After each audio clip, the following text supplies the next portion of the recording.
भागवत पुराण नवम स्कंद 8वां अध्याय सगर चरित्र।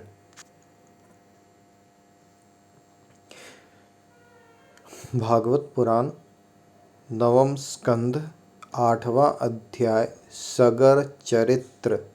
श्री सुखदेव जी कहते हैं, रोहित का पुत्र था हरित। हरित से चंप हुआ, उसी ने चंपापुरी बसाई थी। चंप से सुदेव और उसका पुत्र विजय हुआ। विजय का भरुक का वृक और वृक का पुत्र हुआ बाहुक। शत्रुओं ने बाहुक से राज्य छीन लिया। तब वह अपनी पत्नी के साथ वन में चला गया। वन में जाने पर बुढ़ापे के कारण जब बाहुक की मृत्यु हो गई, तब उसकी पत्नी भी उसके साथ सती होने का उद्यत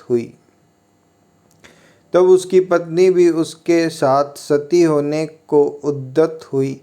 परंतु महर्षि औरों को यह मालूम था कि इसे गर्भ है, इसलिए उन्होंने उसे सती होने से रोक दिया। जब उसकी सौतों को यह बात मालूम हुई तो उन्होंने उसे भोजन के साथ विष दे दिया, परंतु गर्भ पर उस विष का कोई प्रभाव नहीं पड़ा, बल्कि उस विष को लिए हुए एक बालक का जन्म हुआ, जो गर के साथ पैदा होने के कारण सगर कहलाया। सगर बड़े यशस्वी राजा हुए। सगर चक्रवर्ती सम्राट थे। उन्हीं के पुत्रों ने पृथ्वी खोदकर समुद्र बना दिया था। सगर ने अपने गुरुदेव औरव की आज्ञा मानकर ताल, जंग, यवन, शक, है और बर्बर जाति के लोगों का वध नहीं किया, बल्कि उन्हें विरूप बना दिया। उनमें से कुछ के सिर मुड़वा दिए, कुछ के मूछ दाढ़ी रखवा दी, कुछ को खुले बालों वाला बना दिया तो कुछ को आधा मुड़वा दिया।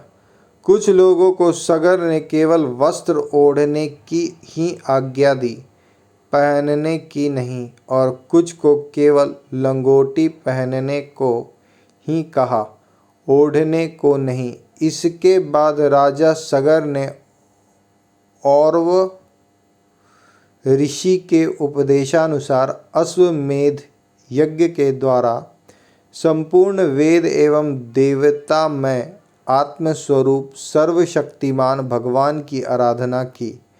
उसके यज्ञ में जो घोड़ा छोड़ा गया था, उसे इंद्र ने चुरा लिया। उस समय महारानी सुमीति के गर्भ से उत्पन्न सगर के पुत्रों ने अपने पिता के आज्ञानुसार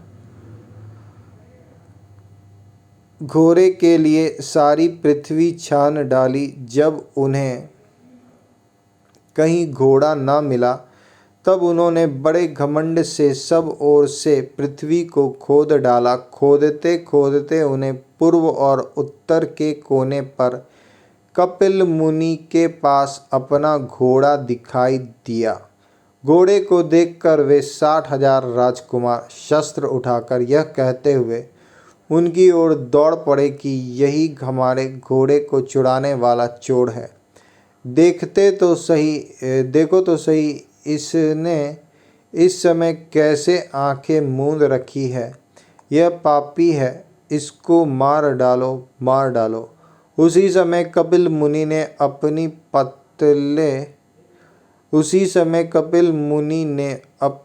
पलकें खोली।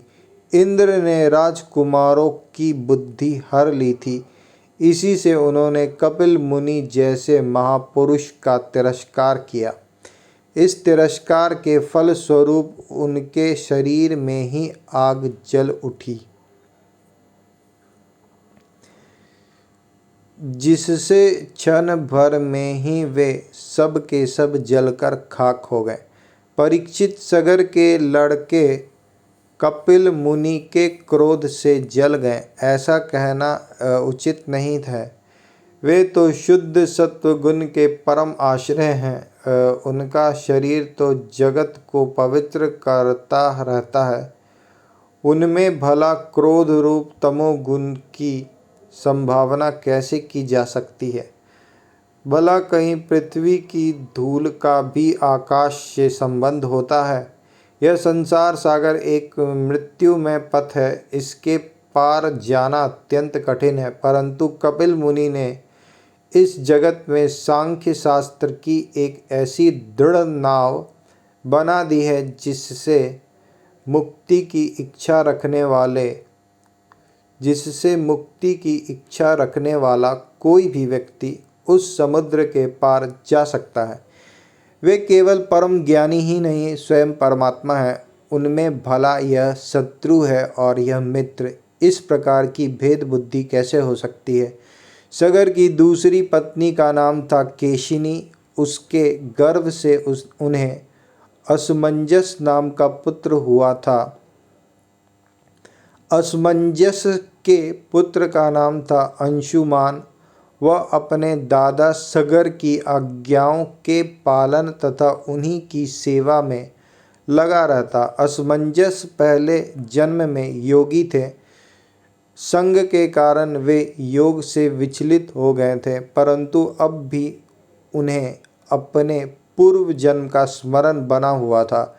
इसलिए वे ऐसे काम किया करते थे जिनसे भाई बंधु उन्हें प्रिय ना समझे। वे कभी कभी तो अत्यंत निंदित कर्म कर बैठते और अपने को पागल सा दिखलाते। यहाँ तक कि खेलते हुए बच्चों को सरयू में डाल देते।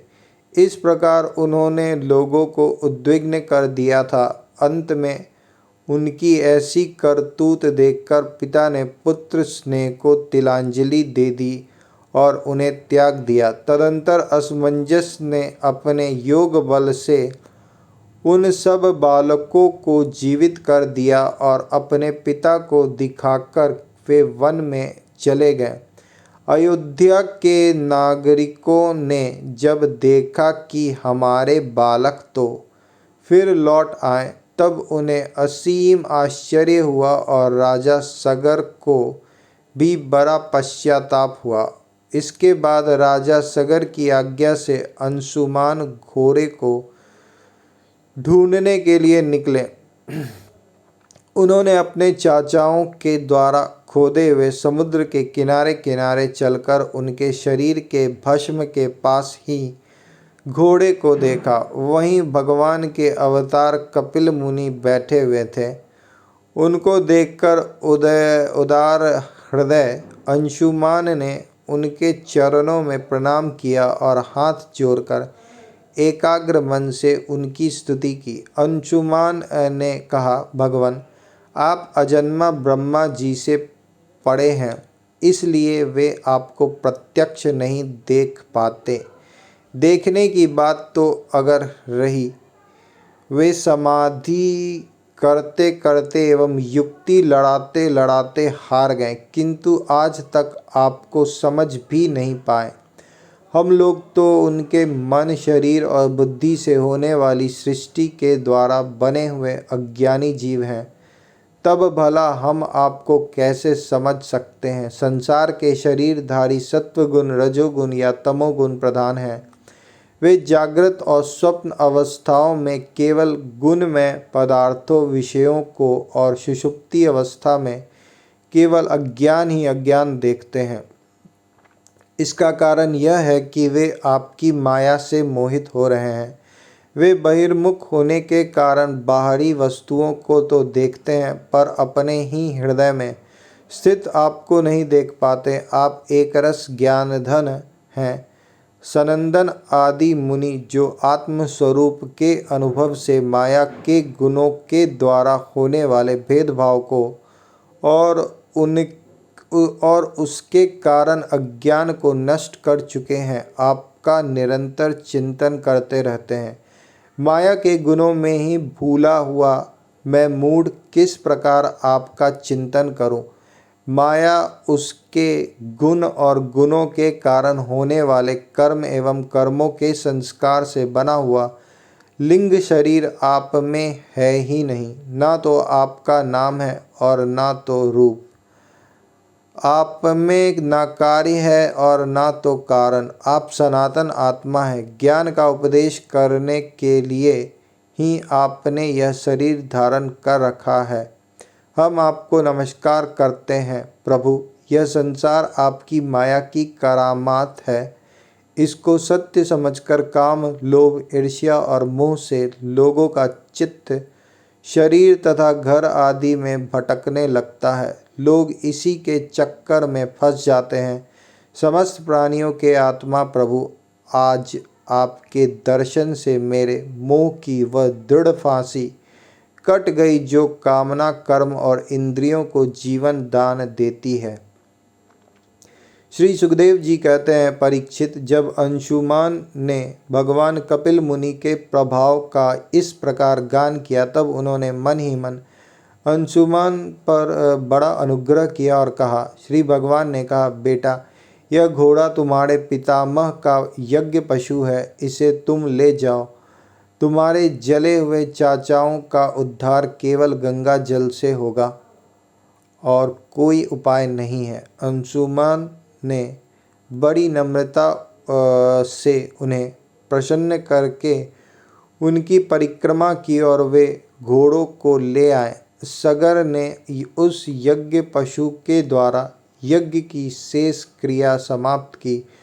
तब राजा सगर ने अंशुमान को राज्य का भार सौंप दिया और वे स्वयं विषयों से निस्पृह एवं बंधन मुक्त हो गए। उन्होंने महर्षि और औरवक के बतलाए हुए मार्ग से परम पद की प्राप्ति की।